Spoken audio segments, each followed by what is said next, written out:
Coming up today on Locked On Texas Tech, we've hit the final week of the Big 12 regular season. What's still on the line for the Red Raiders as they head to Stillwater, Oklahoma? We're into it next on Locked On Texas Tech. You are Locked On Texas Tech, your daily podcast on the Texas Tech Red Raiders. Part of the Locked On Podcast Network, your team every day. We're going to start this thing off right. Raider!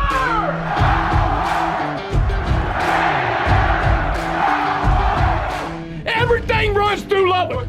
Great to be with you again on Locked On Texas Tech on the Locked On Podcast Network. Your team every day, always free and available on YouTube or anywhere you get podcasts. And today's episode brought to you by Nissan. Are you the kind of driver that likes to push the limit? Ever wonder what adventure could be around the next corner? We'll take the Nissan Rogue, the Nissan Pathfinder, or Nissan Armada and go find your next big adventure. Check them all out today at nissanusa.com with the only Chris Level. I'm Casey Cowan. Chris, great to be back with you, man. Prior to another road trip, Stillwater, Oklahoma set to be the scene as we are in the midst of the final week of the regular season in the Big 12 Conference. We'll get to the lay of the land conference-wide coming up in just a bit. And before we get too far away from the weekend, I want to also touch on the Double T showing out a bit measurably at the NFL Combine. We'll touch on some of what went down there, but getting ready for the Cowboys of Oklahoma State. And, I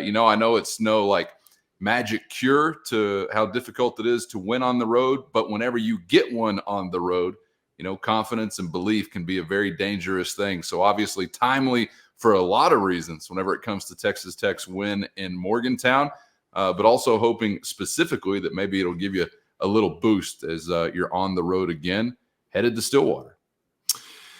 Yeah, and it's funny, too, because as I look back at this game, you played these guys the first time on, I think, January the 9th. So this is going to be, nearly 2 months apart, give or take a few days.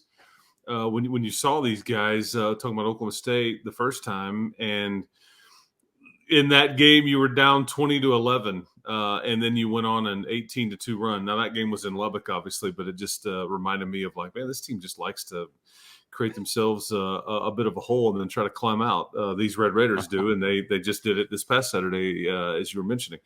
Yeah, you should have some confidence tonight in Stillwater. Gallagher Abra Arena has not been super kind to you over the years. There's been some wins sprinkled in there, but there's just not a whole lot of success for a team that you do have played every year for what seems like 20 plus years. But and it won't be a big environment tonight at all. Far from it. In fact, this is going to be kind of, you mentioned BYOG on some of these games and all that, but this is going to kind of be BYOE. You're going to have to bring your own energy and juice and all that because you're not really going to get it from the opposing crowd. Again, not an intimidating place to play, but you can kind of get into a flat, not big time environment kind of scenario to where it can equal not playing very well or not wanting to dive on the floor, not wanting to do the things that you need to do. You can get lulled to sleep, I guess is my point. And you got to be careful about that. You need to be the older, I want it more type team in this situation because again, this is going to be considered a bad loss if you drop this one. The Oklahoma State is very competitive. They've, I think, won 2 out of their last 5, so the wheels haven't just totally come off. They lost Oklahoma at the buzzer about a week ago.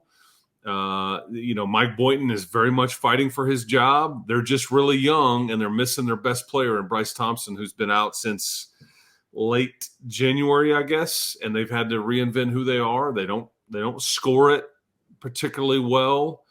They're going to shoot a ton of threes, and if they go in, so that's kind of the dynamic that faces you tonight. Well, I'm curious. You mentioned Boynton fighting for his job. I kind of wondered if the fight was over at this point in time. I don't know what the tone is other than great frustration, I would imagine, on the scene there in Stillwater. You think he's still got maybe a chance to save it? The problem, Chad Weiberg, who's their athletic director, who was here at Texas Tech for several years under Kirby Hocutt, a great guy, he has a tough decision as it relates to Mike Boynton because while at face value it may seemingly be like an easy call, hey, they're not winning. Problem is Mike Boynton got screwed by the NCAA. Oklahoma State got screwed by the NCAA. They got absolutely hosed when the LSUs, the Arizonas, the Kansases just got off scot-free with some of this stuff. They're like, we're going to hammer Oklahoma State, not send them or ban them and all that. Well, that had an effect on this program in general, and I think they're still reeling from it, even though that's been a few years ago. And I think they're late to the party a bit on the NIL type aspects. Again, Mike Boynton can't control this necessarily. He's kind of voiced his concerns about it in recent weeks. It's like, this isn't necessarily the same as like what some of these other programs are dealing with. And then he kind of shocking, by the way, because Oklahoma State has been the epitome of a cash cow since they've gotten into the Big 12 conference, and obviously with Pickens, et cetera. And he's since passed, and you wonder kind of who else is there stepping up. Yeah. And I think maybe Mike Boynton's deal is like, okay, we got a lot of football help, but do y'all care about basketball? Do you not care? Because this place Oklahoma State used to be kind of a standard in this league. Sure. In the Big 8 days when Eddie Sutton and that Gallagher was a nightmare to try to play at, and you weren't getting out alive. But it's just been a while since that has – it almost feels like they're in their post-Mike Leach football days, okay? And you're you know, like where Tech just kind of wandered around looking aimlessly for about a decade trying some different things and all that, but just never could get it back. That's what it feels like Oklahoma State basketball trying to do right now. And Chad Whiteberg's decision too is, and this can't necessarily factor in, but Mike Boynton is one of the nicest, classiest dudes you will ever meet. Nobody has anything bad to say about him, but at the end of the day, it's like you got to win. The problem that you have though is I think there's 3 or 4 years left on his contract. I think they're going to owe him, depending on when they would want to do this. You owe Mike Boynton $8 or $9 million if you decide to go away. So, or make him go away. So that's kind of the deal. And then he takes, so they're playing about 8 or 9 guys right now. 4 of those guys are freshmen. And I think that Mike Boynton has said publicly too, I won't be making this mistake again. It's kind of like what Mark Adams did last year. Like, I don't know why these, you're not looking around. And sometimes it's because, I can get a really good freshman like Brandon Garrison. They're starting center tonight. McDonald's All-American. He's averaging about 7.5. He's not a bad player at all. And he's probably going to be really good. But can you keep him? Okay, can you keep him? And then you better deal with some ups and downs in his freshman year because he's playing against grown men, and we'll see if we get Warren Washington tonight, or maybe Emily Alaho and Robert Jennings can kind of mano a mano, like, okay, a young guy, finally, an unexperienced post guy, and all that. But Brandon Garrison is very talented. He's long and from Oklahoma. But so those are all the dynamics going on with Oklahoma State hoops right now. That's their problem, not ours. But you just don't know what you're going to get tonight. Are they playing out the string? I think what you'll get is very similar to West Virginia. You're going to get them energetic and playing for pride and kind of being at home and all that initially. If you can throw enough punches like you did in Morgantown, and I don't expect, there was, I don't know what the announced crowd was, but I would be willing to bet there was 10 or 11,000 there at the WVU Coliseum. They just were kind of dead and it was flat. And there was a few times where they cheered. It won't even be like that tonight, would be my expectation. Because it's not on a weekend, it's Tech and all those things.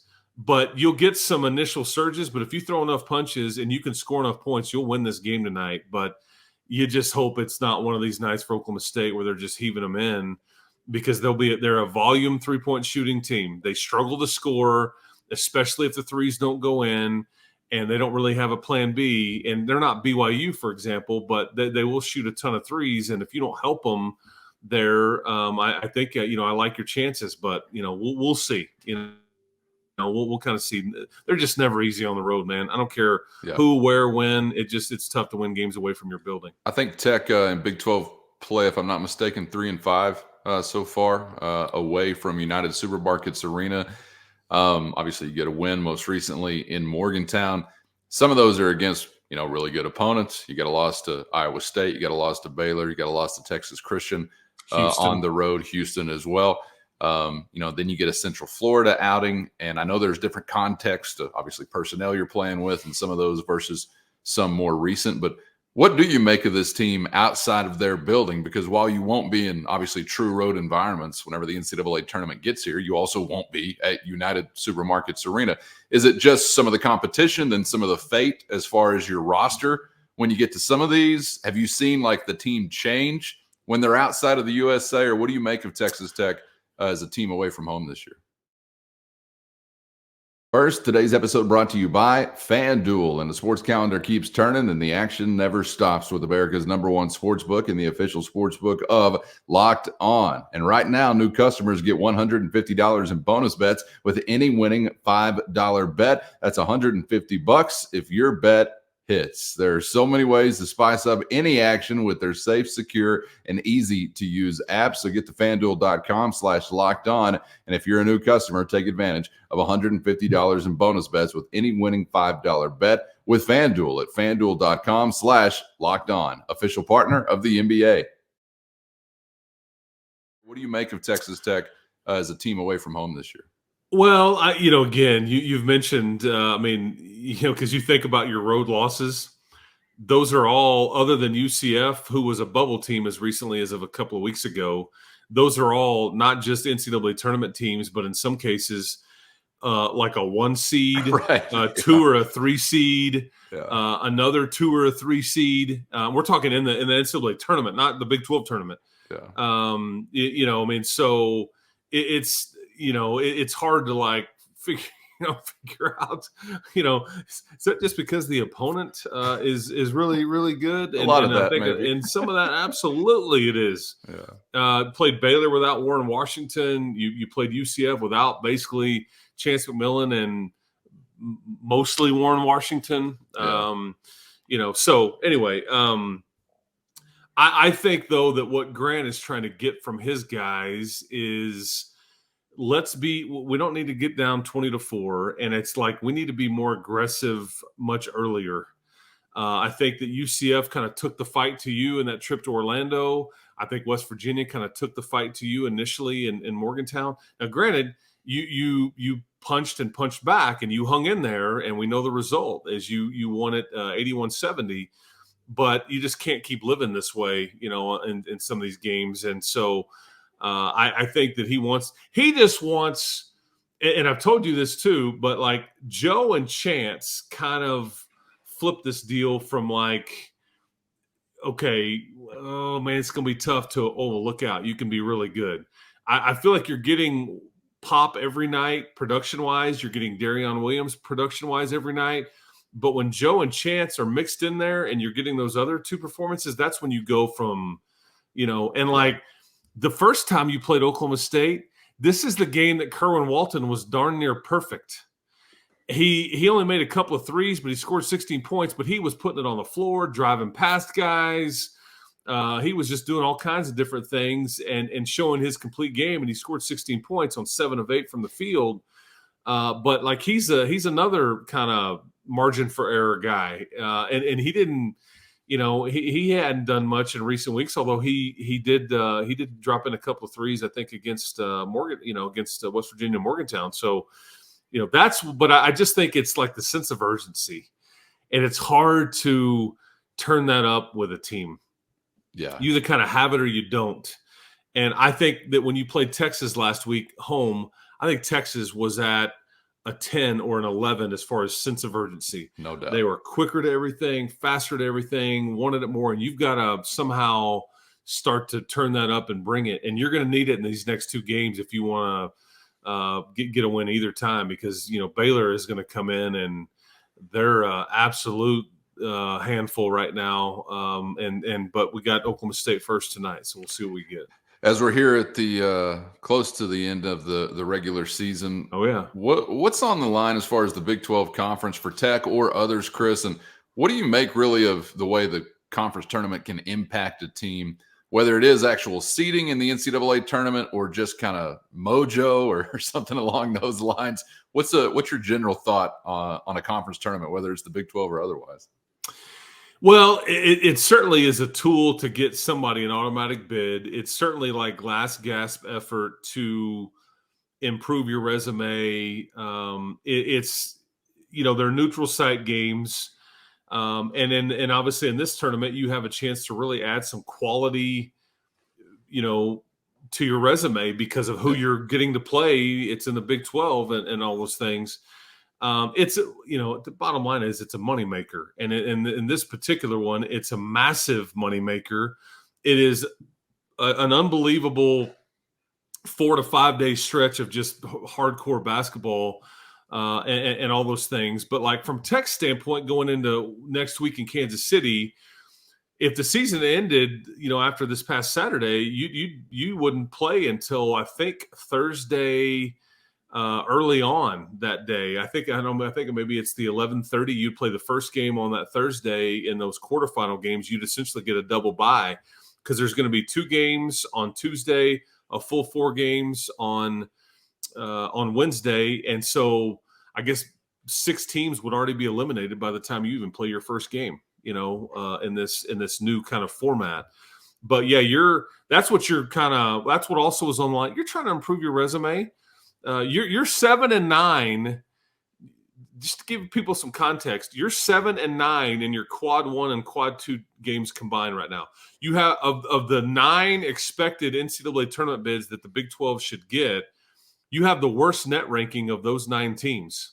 That's just the reality of where you're at right now, because some of your non-conference opponents and losses, they're not doing well. It's all just a giant formula. And again, if you drop one to an Oklahoma State tonight, it's going to hurt you even more. Even though you're at 20 wins and 9 wins at worst in the Big 12 conference, and even though you're right now 4th in the Big 12, the selection committee, they don't care what standing you are in the Big 12 conference. It's just a matter of, and they don't care whether you get 20 wins. What's the resume look like compared to everybody else's resume? So, it would be wise for the Red Raiders to win one of these, if not both of these this week, just to improve your situation and all that. But that's kind of what you're looking at. But if you win one of these 2 or both of them, you're certainly going to be off until Thursday next week in Kansas City, which would be a nice little prize. And then you can play a team that's had to have played a game the day before you, and you can catch them rested. It gives Warren Washington more time to either rest or whatever, the situation is there with the time. So anyway, a lot to consider.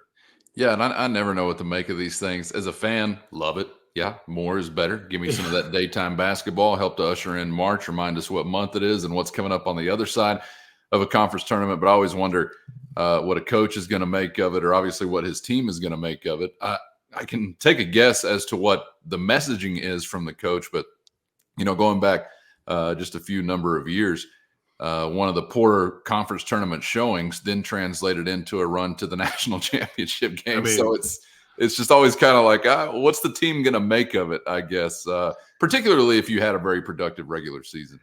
I will never forget that year. It was like, because the way the travel works too is like you don't have a plane sitting on you taking you home if you lose. You don't know when you're going to lose. You're planning on winning and riding it out and all those things. So you don't leave unless you lose early one day, and then maybe, they can get you out that night or something. But you lose against West Virginia that year, and you're just kind of stuck there, and you can't leave until like lunchtime the next day. And the head coach at the time was extremely frustrated and basically told those kids, you owe it to yourself. You owe it to your family.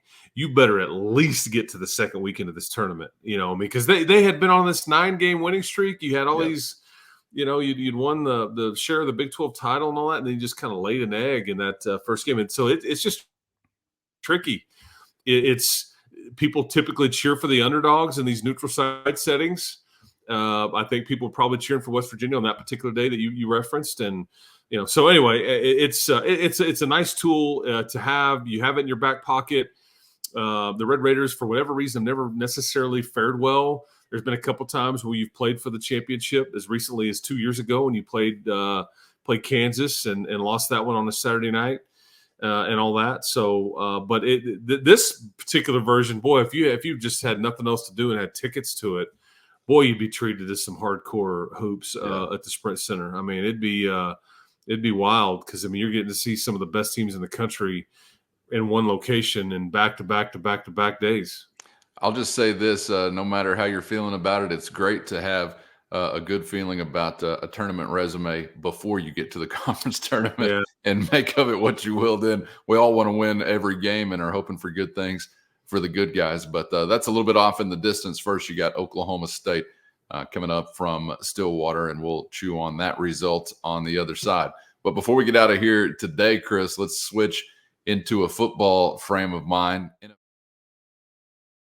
First, today's episode brought to you by Nissan. Are you the kind of driver that likes to push things a little further? Ever wonder what adventure could be around the next corner? Well, our friends at Nissan have a lineup of SUVs with the capabilities to take your adventure to the next level and beyond. Like with the 2024 Nissan Rogue, perfect for city drives or great escapes. It's the best midsize crossover for any adventure. Or Nissan's incredible lineup that also includes the 2024 Pathfinder, 284 horsepower and up to 6,000 pounds towing. When adventure calls, the Pathfinder is going to be there to answer. Or how about the 2024 Armada? Tow bigger and explore further with the Nissan Armada. So take the Rogue, Pathfinder, or Armada and go find your next big adventure today. Shop NissanUSA.com. NFL Combine is now in the rear view. We talked a couple of weeks ago about some Red Raiders that would be participating. And as far as the measurables are concerned and some of the things turned in time-wise, Tech was really flashing. And I think that conversation, at least for me, starts with Dadrion Taylor-Demerson, as Rabbit has just been turning heads day after day, week after week during this preparatory period when it comes to the NFL draft. I don't think there's any way around the fact that it seems like he's probably made himself some money over the last few weeks. Yeah, because I think the three guys we'll kind of touch on here, Tyler Owens and Miles Cole, that they were there's a reason why they were invited. They didn't necessarily have the most production on paper in college, showed flashes and all that, but they're also like kind of physical freaks, and like going to measure out well and grade well as far as like all the testing. Rabbit, though, is not the biggest guy. What I think he shocked people with is that he was the fastest there amongst the safeties that ran the 40 and ran a 4.42. And I just know that in an interview setting, Dadrion Taylor-Demerson, who we call Rabbit, is he's gonna be, unbelievable in that setting. His versatility, his production in college. We're talking about somebody with 4 interceptions last year, I think 12 pass breakups, had in the 70s as far as tackles go, missed some time just because he was a bit dinged up, but an extremely productive player and a very versatile player. So when you look at Rabbits telling people I can play all 5 positions in the secondary, and I'm fast enough to do it, and I'm productive enough to do it, and I can do some special teams too. I mean, I was very happy for him because I do think he made some money, Calvin. I do, Yeah. And nobody deserves it. I mean, he didn't opt out in the bowl game. No, he came back for another year and loves this place, and I want this place to love him back, and I want all of it to work out for him because he is the easiest guy to root for and will be one of the toughest guys for this particular football team next year to replace, just because of he checks every intangibles box you could ever want. and I think, at least to my knowledge, he believes the solar system exists. So that's another plus, I think, in his call. Yeah. Oh boy. The other guys in Owens and Cole, I would imagine, those that were on the scene and are kind of seeing some of these measurables and things turned in, wowed by that. And probably, I don't know if they've ever heard of these guys before if you're not watching Texas Tech football. I'm really interested to see how this works out for them and if they can make a hand in the National Football League. It's kind of like, anybody that was watching the Red Raiders could have told the Combine people, well, here's what you're going to find with these dudes from either a measurable standpoint or speed, or what did Owens have? He had a vertical leap record, or I don't know what he had, something. that was turning heads as well. But I'm still here asking myself, can you go make a play? Can you consistently be on the field and be handy for a team? Because we didn't see it consistently. I think, solid pieces, particularly Miles Cole. I'm like, yeah, solid piece in certain facets of the game, but he wasn't a dynamic playmaker for the Red Raiders, but all his measurables are dynamic. And you kind of would say the same thing about Tyler Owens, although it's a little bit different conversation just because so often he was missing time. He just wasn't on the field because of some health challenges. So I'm really interested to see how this works out for them. I know they got a lot of attention, but it's kind of strange to see, I think, from a Red Raider perspective, the guy who did get some attention as well with some of what he did, but definitely made more plays and maybe you would expect more to be able to hang around in the NFL was Rabbit.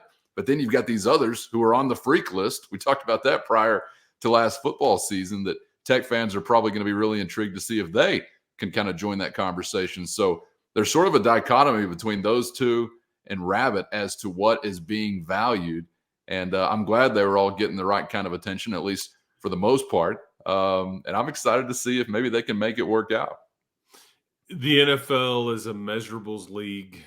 They want more often than not, the guy that looks the part is going to get plenty of opportunities as long as he's not doing something he's not supposed to away from the field and, and he's semi-healthy and all those things. Miles Cole will get plenty of chances in this league because there's just not many people walking the face of the earth that look like him, that can – I think I saw that his arm or wingspan or his arm length is like one of the largest in combine history, and certainly was at the combine this year. Because then you start. It's such a data-driven business, but they start looking at, well, that clogs up passing lanes. How many tipped passes does he get? What if we have better players around him, and he's not having to necessarily be a playmaker? He's just a rotational. I mean, there's all different ways that it's all looked at. But the Tyler Owenses and the Miles Cole will all get lots of chances as long as they don't do things off the field that would prohibit that just because of how fast or big or whatever they are. And it's funny you mentioned that. It's not funny, but it's ironic that you mentioned that about Tyler Owens. Had the longest broad jump in combine history. I think he led everybody there in like a vertical jump, whether it was just safeties or everybody there, one of the two. Either way, his hops are there. And then he pulls up lame in his first attempt to run the 40, which was kind of his issue here, is that there's always kind of something going on there. He'll get docked for that. And like, man, some teams will go, he's just not durable. We can't trust it. Other folks will say our trainers are great. We can't go find this athletic package elsewhere. He's a big time special teams guy. Like, we're going to take that chance and all those things. What's fascinating though about like him coming up, because I think there was some thought. Xavier Worthy from Texas broke the combine record of running a 4.2. There was some thought that Tyler Owens could come out of that combine running the fastest 40 of anybody there, just to give you an idea of team speed. Joey McGuire would tell you he's the fastest guy on our team. It's just how that league works, and I think that's why Texas Tech took these guys, though, because they're freaks, and you wish you'd have gotten more out of them, but not everybody can be a Rabbit, man. That guy's – he's a poster child for student-athlete production, the way it's supposed to work for both parties. Tony Bradford, another great example, like on stuff like that, so – That's right. And the film of him carrying out the old boy from the USA the other night, pretty impressive as well. We're hiring. Clearly, he's got some core strength. Yeah, he was a walking advertisement and then kicked it out on social media the next day. Yep. And by the way, I don't know what this guy's broad jump was or his 40 or his Wonderlick or anything, but shout out to our guy, Austin McNamara, which may seem like the most sure thing among those we don't mention to have a prolonged NFL career, right? He's not going to check all those other boxes, but is not going to need to be a pro. So I just wanted to make sure we mentioned him as well. I don't even think we included him in the last combine conversation we had because, who thinks about punters other than those that care about field position? But shout out to Austin also. Yeah, and he's at the specialty. It's like kind of I don't know if it's like a separate kind of event, but it's a specialist combine. Yeah. That's an extension of the NFL combine. I don't know if he'll have to do all the stuff that others will. And he didn't particularly punt well down the stretch, but I think that his body of work would suggest to you that a chance well worth taking. Yes. Phenomenal kid, phenomenal athlete, great human. I just knew he was there was some stress about some of his numbers at those final few regular season games and the bowl game and all that stuff. But I mean, I'm not worried about it. But I mean, an NFL team may be like, they just may, yeah. But yeah, that's kind of what you're looking at draft wise. Yeah, it'd be nice though to be like Michigan, that we could have done a week's worth of podcasts to cover 18 guys going to the combine. I mean, holy cow! No wonder you won the Natty, man. Jeez. Chris, appreciate the time as always, man. Enjoy the ball game in Stillwater, and we'll digest the result coming up on the other side. Yes, sir. It's an important one from Gallagher tonight. Red Raiders need to. Javon Small is the guy you need to stop. So we'll see kind of what it looks like. Boy, it'd be a nice one to get. You kind of build a little momentum before your senior day this weekend, this Saturday night, back in Lubbock. So we'll talk about it tomorrow, Casey. And appreciate everybody being with us. Keep hope alive. Maybe I'll see you at GIA tonight if you're in the Metroplex. You want to sneak over there? You could be home by 11:30. Unlike whenever I was home at 4:40 in the morning the other day from Morgantown. But yeah, hopefully we'll see some folks there tonight. And probably no better place to be spotted at a Big 12 basketball game than Gallagher Iba Arena. You could be the only person in a section. Chris could find you very, very easily. Waldo could not hide out in You'll get some joint. TV time. That's right. You'll get some TV time. No doubt about it. So let's spiff you up and look nice. Red Raiders, if you're heading to Stillwater, you could be on ESPN. All right, appreciate you for being out there with us once again today. I hope you're subscribed. If not, get that way on YouTube or anywhere you get podcasts so you never miss an episode. And we hope to see you back for the next round on Locked On Texas Tech.